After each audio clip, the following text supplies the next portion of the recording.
क्योंकि आप भी एकदम करीबी, जैसा मैंने कहा जी 96 वाले आप हैं, 97 से जेनजी की गिनती शुरू होती है। आप मन से कितने जेनजी हैं? पूरे। और फिर आप नहीं भी होंगे तो ये वर्तमान की जनरेशन अपनी संगत की रंगत में रंगा लेगी, और आपको रंगना पड़ेगा। जहां देश का युवा जाता है देश वहीं जाता है। इसलिए तो हम कह रहे हैं कि जहां हम जा रहे हैं आप सब भी वहीं जा रहे हैं। तब तो आप हमें बुलाएं, तब तो आप इन्हें बुलाएं, नहीं तो बैठे होते 40+। ये युवाओं की ही तो ताकत है, ये जेनजी की ही तो ताकत है। तो ये जो बात कही जाती रही, पहले भी कही जाती रही, जवानी ओ दीवानी तू जिंदाबाद, अब मायने बदल गए हैं सुमेरा?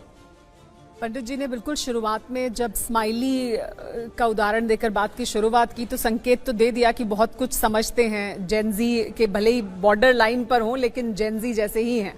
लेकिन ये जो जेनजी है इसकी भाषा अलग है पंडित जी, इनकी भाषा भी अलग है, इनका अंदाज भी अलग है, इनके इमोजीज अलग हैं, इनके संकेत अलग हैं। समझते हैं, कितना समझते हैं आप जेनजी की भाषा? हम बहुत ज्यादा तो नहीं समझते हैं, पर भाषा ना हमें समझ में आए पर भावनाएं तो हमें समझ आती। और भावनाएं इसीलिए भी समझ आ जाती हैं कि व्यक्ति का व्यक्तित्व और उसके बोलने के तरीका और उसकी नजरें बता देती हैं कि आप हमसे नफरत करते हैं कि प्यार करते हैं।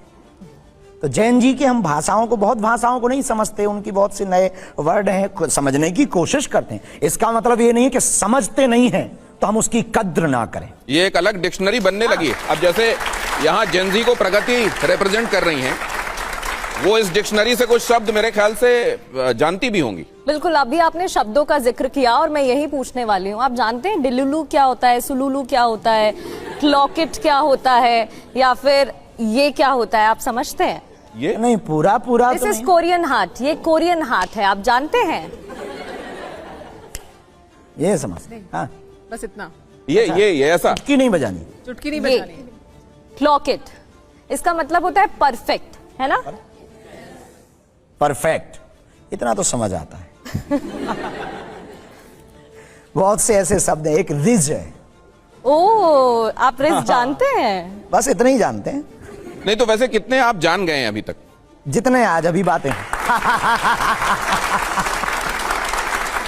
और हम इतना कहना चाहेंगे आपके सामने, इस पूरे देश के सामने, देश को यह समझना होगा, देश को ये बांधना भी होगा, देश को इस युवाओं के साथ चलना भी होगा। लेकिन हम अपने युवाओं से भी कहेंगे कि हमें बदलना तो है, पर संस्कारों को छोड़ करके नहीं। विचार नए हो, संस्कार पुराने हो, ताकि हम किसी के हाथ के खिलौने ना बन जाएं, हम विदेशी ताकतों के खिलौने ना बन जाएं, हम किसी के देश के लिए नफरत ना बन जाएं, देश के लिए